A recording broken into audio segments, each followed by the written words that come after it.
Can we start from the beginning? Because this race is like a series. There's a story to this race, Michael. This isn't just cars going around the track, you know. Okay.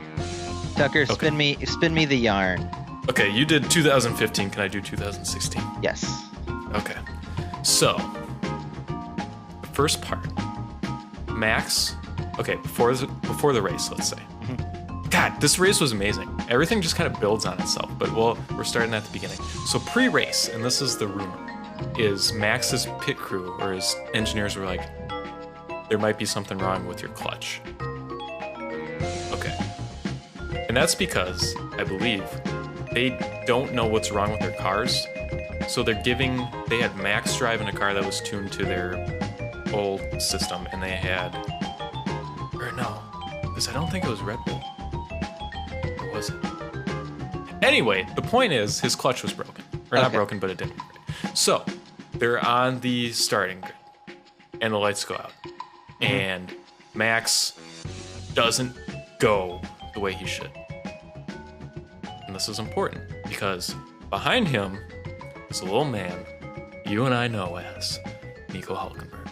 And Nico Hülkenberg freaks out, dude, and goes straight into the wall at the very beginning of the race.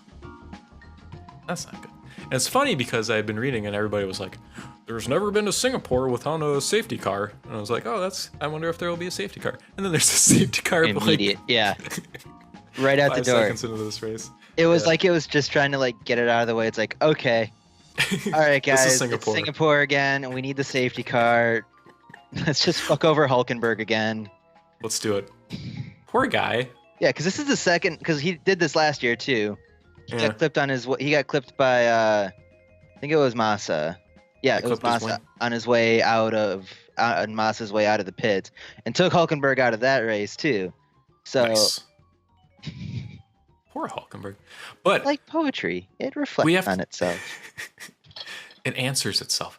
We have to go even further back because before the race, Max Verstappen fought Godzilla on the track. And it was my favorite thing ever. Dun, dun. It was awesome. Yeah, there was a giant lizard on the track.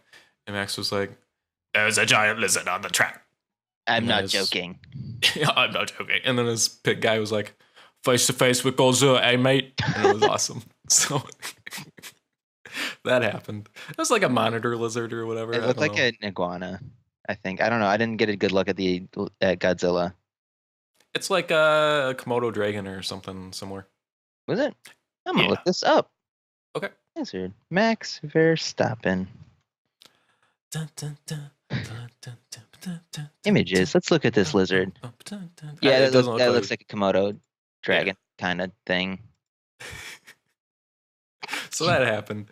Oh, okay. Gosh, so much happened. So another thing that happened was right before the race starts, Grosjean's like, my brakes aren't working. So then Grosjean was not in this race. Oh, yeah.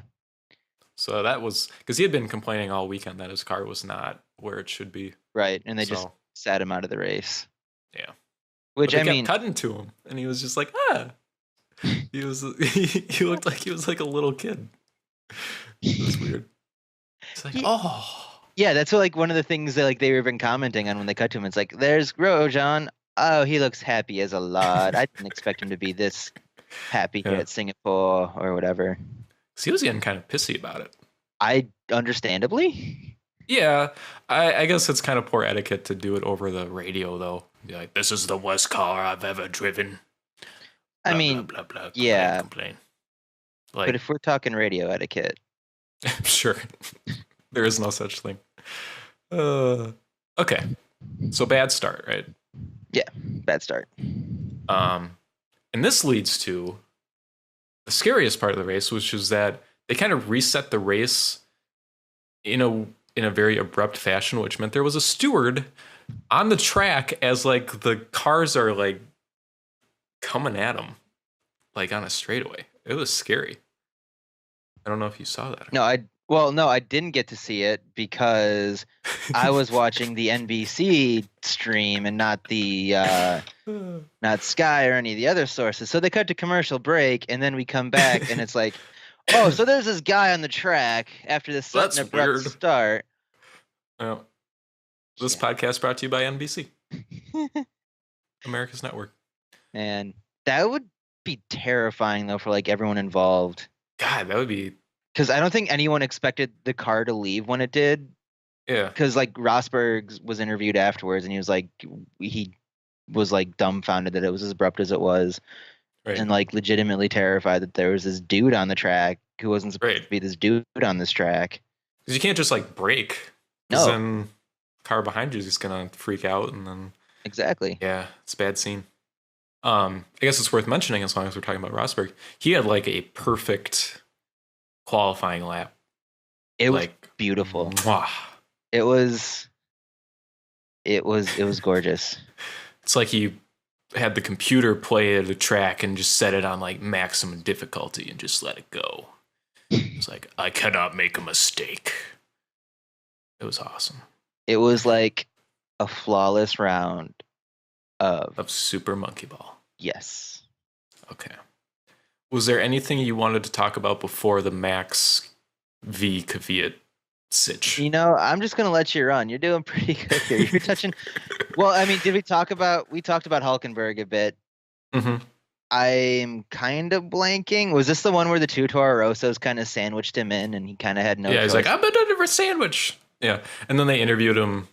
They do that thing where they interview him during the race, and he was like, no one's really to blame. It's just starts can be crazy and such and such. So it wasn't like this terrible thing that happened. It was just kind of a real weird way to start the race. And and poor Hulkenberg. Right. So then the race goes on, and they drive around in circles, and then Max Verstappen is trying to overtake Daniel Kvyat. Kvyat. Anyway, Kvyat. For those not aware, Max is basically driving Kvyat's car. Yeah. They switched places. So there is this personal edge to this racing going on, and it was amazing because he wasn't letting him through. I know. It was awesome. Dude, you have no idea how happy I was to see that it was freaking Kvyat that was holding it back. I am so happy that Kvyat had a good race, and he sounds like he's back, and it's like, it was awesome. I was so excited about that whole. It was so easy to root for both of them.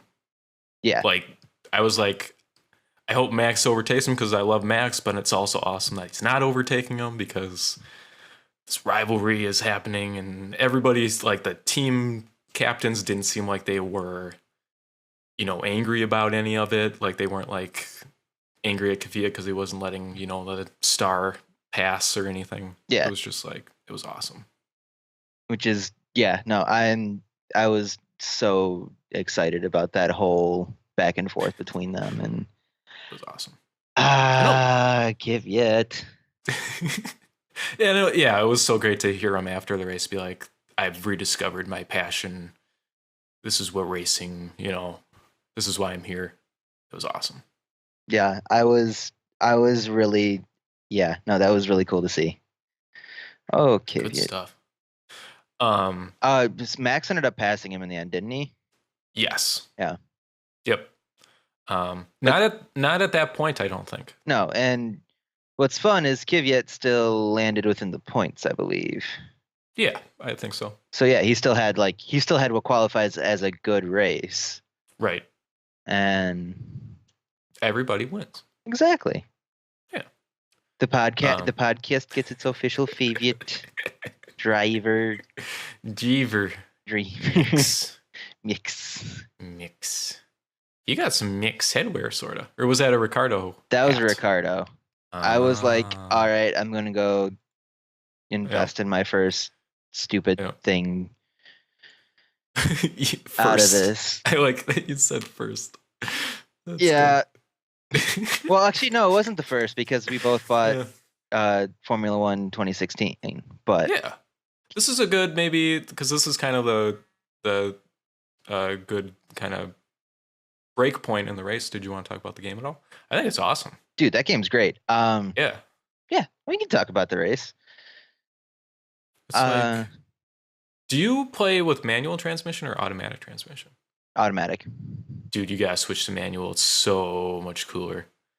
Because you're like doing the thing. Because it's funny because like the steering wheel is like a controller because they have their little button they press to switch gears. So it feels like you're actually switching gears in the car. It's awesome. Yeah. No, I haven't had a good chance to like dig into it.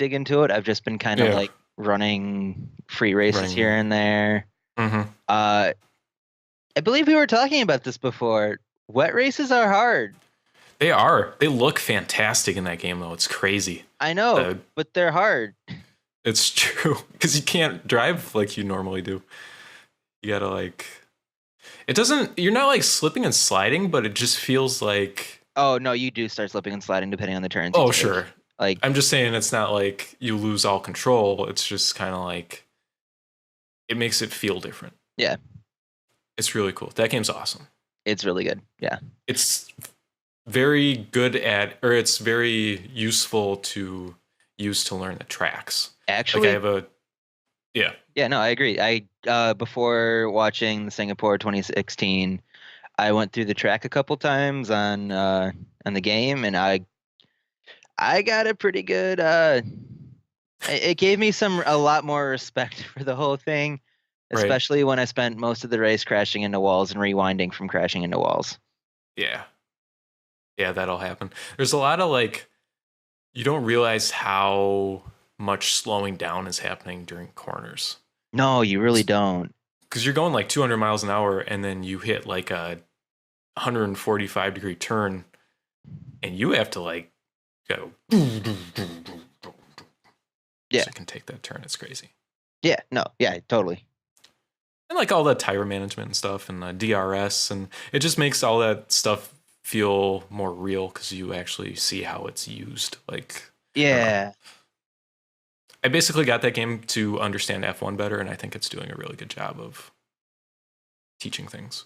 No, I agree. Like, did you know, Tucker, that Go on. the only times you can use DRS are in specifically designed DRS zones? I did know that, but I didn't know you can't use them the first 2 laps or that you have to be within 1 second of overpassing someone. You see, I knew the 1 second rule, but I also didn't know it was limited to certain laps. Yeah. But it's really interesting. And they do like all the cool little like trials. I don't know if you've done the career stuff at all, but like I did some of the trials in 2013, I believe, when that was a free game, and it was a lot of fun because like they had you cut the turns just right and stuff to get the gold and like brake at the right. It's fun. It's a lot of fun. Yeah. It's like teaching you the track in a way that's not like really boring. Right. Oh, that's cool. So, Game of the Year 2016. You heard it here first. It's going to be an interesting talk this year, Michael. I'm not looking forward to it. I am. Well, because I mean, it's like everyone knows what the main picks are going to be. Yeah. Other than maybe what I'll say and other than what maybe you'll say. But that's like half the people. I know. But then it's going to not be Doom, and then we're going to have the conversation as to why it can be a pick that isn't Doom. Yeah. Oh, Doom. I will fight for Formula One as Game of the Year. Potentially. As Game of the Year, I don't know. Potentially, yes. Potentially. I would not be opposed to that pick. No. At all. You're still young. We got games coming out. I don't know. I can't wait for. Yeah. No, there's stuff coming out. A lot of it's getting pushed though. South Park got pushed. Yeah, I know. Final Fantasy got pushed again. Yeah. Yeah. But No Man's Sky. So anyway, the race. Racing. Let's get Max Verstappen doing the thing with the Kvyat and it being all like cool. Right. Yeah. So that happened. And then I don't have a lot to talk about until later in the race. I don't know. Is there anything big in there? I'm going to talk about Bottas's seatbelt issue. I don't know because the things that stuck out to me were that Vettel Okay. starting 22nd and then Oh yeah. winding Yeah. up in 5th. Yep. Not Like, bad. that's Hamilton did a thing similar to that recently, didn't he? Yep. He started way at the back, and Going up on podium, but I think he broke a record by doing that. yeah, but it's like Yeah. that's a weird thing, and it happened again Right. immediately. I don't know what that tells you. I don't know. I don't know. Maybe it's you see, it's amazing to me that you can have like you have all these cars out there, you have all these teams. None of these drivers are bad drivers. Right. They're all good at what they do, but then you just have people that are so good at it, they can cut all the way to Right. almost the front from the back Right. like that. Like he had to What do you pass do? like 17 cars to get there. Right. Granted, I don't some know, man. were like Hulkenberg who ran themselves into a wall, but Yeah. or they were like Bottas or something where they had to get pulled out. But still, that's like impressive. It is. Very much so. And I mean, I'm sure stuff that has to be attributed to the fact it was a Ferrari car, but in a Ferrari, Sure. team. But still, that's Yeah. Yeah. I don't know. It's crazy. It's like I don't even know if they're disappointed if they get like the heavy grid penalty, because obviously it affects them, but it's not like the race is ruined right. if you're a certain caliber of team. Right. I It's mean, weird. it sucks because I mean, if like I'm sure Vettel was closer to the front, he would have won it Sure. or could have. I mean, because that's he got the start the year prior to, and he won, and Yeah. he's gotten like 3 other wins at Singapore, so it was like, There's precedent. yeah, there's precedent. Yeah. But at the same time, Rosberg was like running his best race of his life, basically. Or so. I think the Mercedes boss was like, I've never seen him drive like that before. Yeah, Which is which awesome. we'll talk about later, I'm sure, Okay, because okay. that ending, because I don't know, because they said that, but Ricciardo got really close at the end. He did, but there's a reason for that, And as we'll get into. we will, and this is That was so cool. But first, we have to talk about Bottas. So, really quick. Bottas comes in. No, we'll go on. We'll go to that. We'll go to that. Okay, let's go to Okay, Bottas. Bottas. Okay, so Bottas comes in, and they're like, I don't know what's happening. Oh, before I talk about that, just so I don't forget, Ocon, the new guy, Yeah. he had terrible pit stops, and that's why he did so poorly, I guess. One of his pit stops was over a minute, which is like, What? yeah, compared to like what it should be, which is like 2 to 3 seconds. Yeah.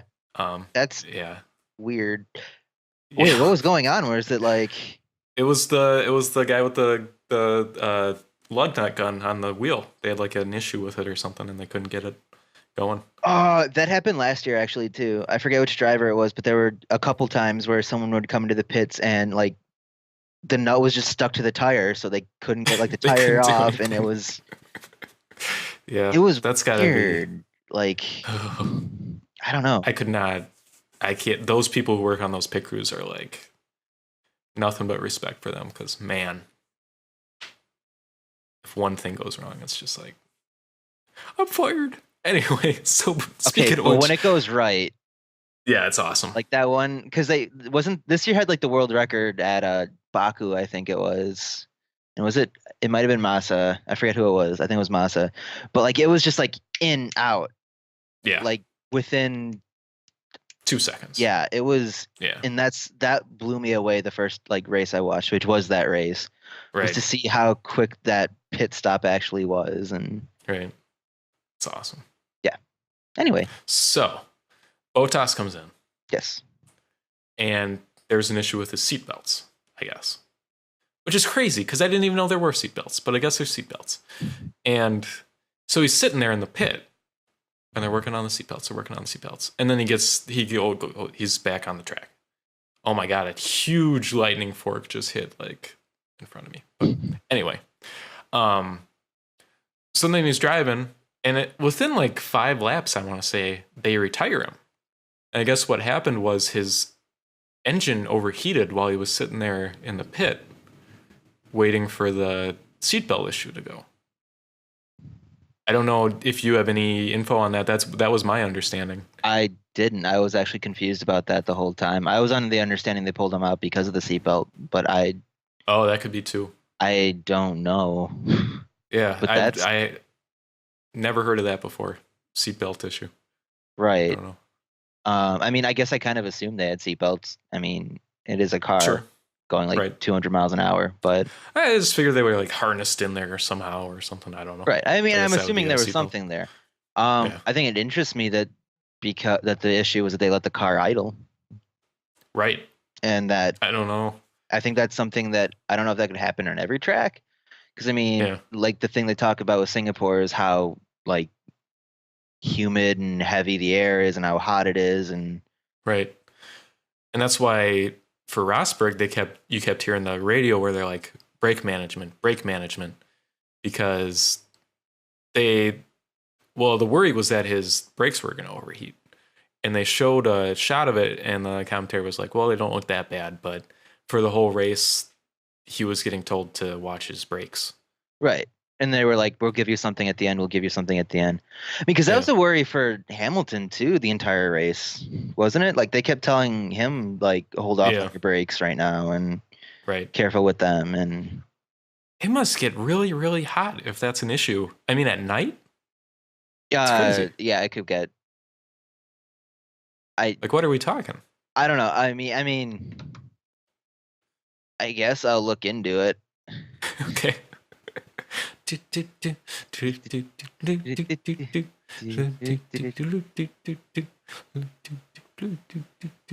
I was thinking like mid 90s at the most. I think it might be. Actually, that's about what I thought. Yeah. God, what a beautiful track, though. Oh my God. Tucker, I love this track. It's gorgeous, and they kept doing like the helicopter aerial view of everything, and it was just like, mwah. Gosh. Now let me tell you what. It's not like I spend valuable time looking at skylines.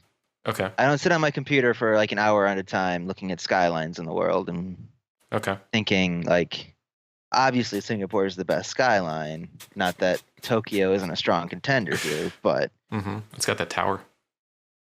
But Singapore is a beautiful city. I mean, you know, we could probably glance over the whole dictatorial laws and hey, we're just here for the racing, Michael. I mean, it kind of affected the racing. Did you hear the guy from Ferrari got he had to spend some time in a jail because he threw a cigarette butt? That was a rumor. That wasn't true. Are you sure? Yes, that was discredited. That'd be funny though. That would be amazing. What, Arriva Bene? Yeah. The really intense looking dude? Yeah. Yeah, the one that we were talking about that one time, who looks like he's a James Bond villain. Oh, he's so good. He looked kind of angry this race. So Singapore, around now, it tends to be about 90 degrees, 90 degree high, 77 degree low, but humid as all hell. Sure. Yeah. God, they look so exhausted getting out of those cars at the end. They're just like caked with sweat, and they're just like, yeah. Slash. So anyway, we should talk. I think it's time to talk about the end of this race, which, if you want to talk about tire strategy, here is a nice little case study for tire strategy. If there were like 2 more laps. I know, Michael. I know. It could have been Ricciardo. I know. I know. I'm wearing that hat right now. Nice. Okay. My little Daniel Ricciardo hat. My own piece of Formula One merch. That's okay. You'll get more, I know. How'd you know? So, okay, going into the end of this race, we've got Rosberg in front. And we've got Ricciardo behind him. Yeah, we do. And then we've got Raikkonen. Yeah, we do. Yeah. And then we've got Hamilton. Yeah, we do. So, Hamilton pits. Yep. Because he basically has nothing to lose at this point. Yep. So he goes on faster tires. Yep. And this means that Raikkonen has to pit. Yep. And while Raikkonen is pitting, because Hamilton has faster tires, he's able to make up the difference. So he overtakes him as Raikkonen's coming out of the pit lane. Yep. So you got Raikkonen, Hamilton, Ricciardo, Rosberg. Yep. And then, taking advantage of those two pit stops, Ricciardo pits. Yep.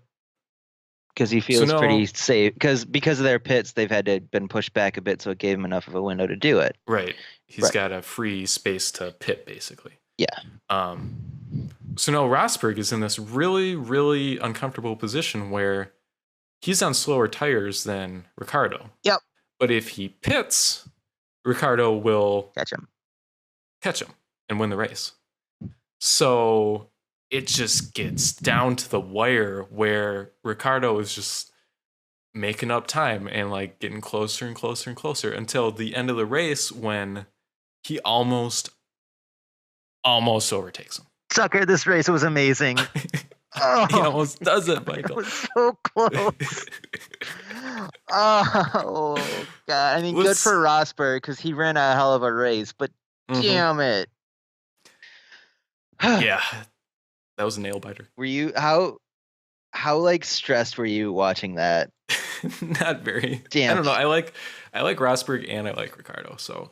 I mean, I do too. Obviously, Ricciardo's my favorite driver, but yeah, honestly, I would rather have Rosberg win just so that Hamilton is down farther in the championship. It would have been awesome to see Ricciardo win, but I guess it would have been the same still because Rosberg would still been ahead of Hamilton. I liked how it ended up.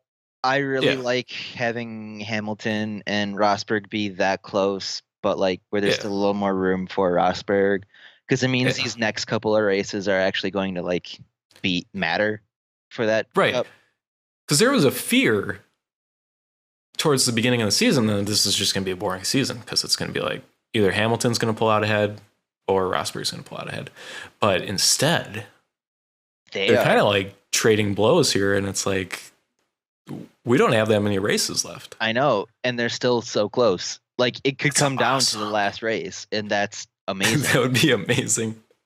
Oh, I hope it happens. That's something to wish for.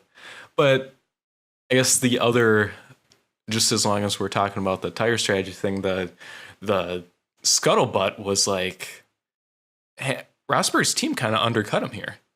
Not purposefully, but by bringing Hamilton into pit, they kind of caused this cascade of pit stops, which almost cost Rosberg his victory. Yeah. Because obviously when they pitted Hamilton, they knew that Rosberg probably wasn't going to pit. Yeah. So, I don't know. That's just I don't know, man. Follow the money. Follow the money, Michael. They took Hulkenberg out in the beginning. Yep. Because he was a clear threat. Vettel was in 22nd. They put Vettel in 22nd because they're like, we can't have Vettel win again. They put that lizard on the track, Michael. They did it. You find a lizard and it's got a little F1 brand on the back. No. Oh, it's terrible. It's like property of Arriva Bene. No. Gosh. So that was, I mean, that to me, that was Singapore. It was an awesome race. Was there anything I didn't cover? You pretty much got everything I wanted to talk about. Oh, Perez, I believe, he made his tires last like crazy long. Did he really? Like 34 laps or something stupid. Jesus Christ. Yeah. And he was all jazzed about it because he's like, I heard people calling him the tire whisperer, which was funny. I don't know. That's just this race was just full of like cool little stories that happened during this like awesome race. I don't know. I liked Ricciardo at the end where they were like, oh, sorry, Ricciardo, you almost had it. And like, you imagine like people like that would be like after this long race of like, 61 laps, it's like a 2-minute lap. It's hot as shit out. Everyone's stressed, and you're in like this intense, like you could have won the Grand Prix and taken something from Mercedes. You could have ended the Mercedes winning streak, kind of thing. Yeah. And they're just like, it's okay, Ricciardo. You ran a good race, and he's like, at least it was fun. Ricardo's awesome. Yeah, I know. He's just always smiling, and he's just like, He seems like so happy just to be there and do his race. Did you see the selfie? No, I didn't. Oh my god, yeah. Rosberg took a selfie with Ricciardo and Hamilton, and they all just look so happy. Oh, it was so cute. That's good. I always feel really weird watching Rosberg and Hamilton together. I feel like they are working on it either because they want to work on it or because the team was like, you need to work on it. Because like Hamilton came by Rosberg's car after the race and he was like, good job, man, good job. Yeah. And then they like did their stupid little hand thing or whatever. I don't know. It just seems like they're... Oh my gosh, that selfie! Rosberg looks so goofy. Yep. I don't know if he knows how to smile on camera. No, that's okay. But yeah, no, I get really... It's like weirdly tense when they're in the room together. And they'll both like be perfectly cheerful with the other guy who's there. Whichever Ferrari or Red Bull guy it is, are like, yeah, good race, man. And then just won't talk to each other.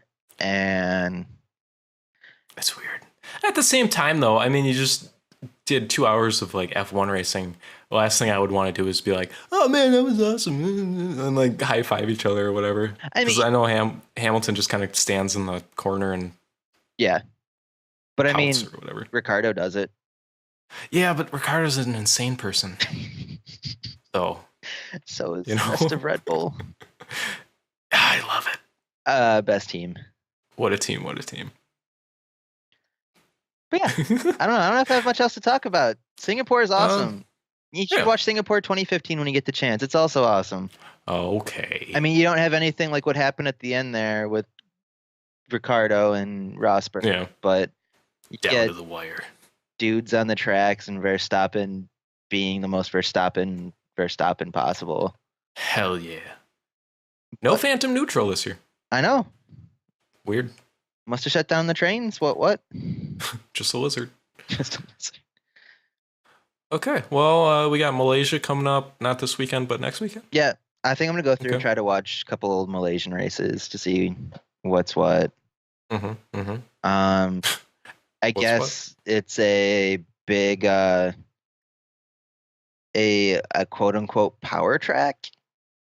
Where I guess like the straightaways? Something like that. I don't know. I raced it. Yeah. I did it once on F1 2016. Yeah. It was the only race I won. Okay. But yeah, I guess it's going to be one that they're saying is going to come down to the muscle of the actual cars. Which means it'll probably be Mercedes. Probably. Okay. No, man. Force India is going to take it. First, second, and third. You just wait. It'll be... Sauber. It'll be the long-awaited... Never mind. Okay.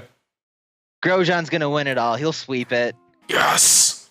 With no brakes. No brakes. No slowing down. It'll be a Grosjean, Button, and what's the new guy's name? Ocon. It'll be Grosjean, Button, and Ocon. Just you wait. And you know what, Michael? That's one to Grosjean. One to Grosjean. Okay.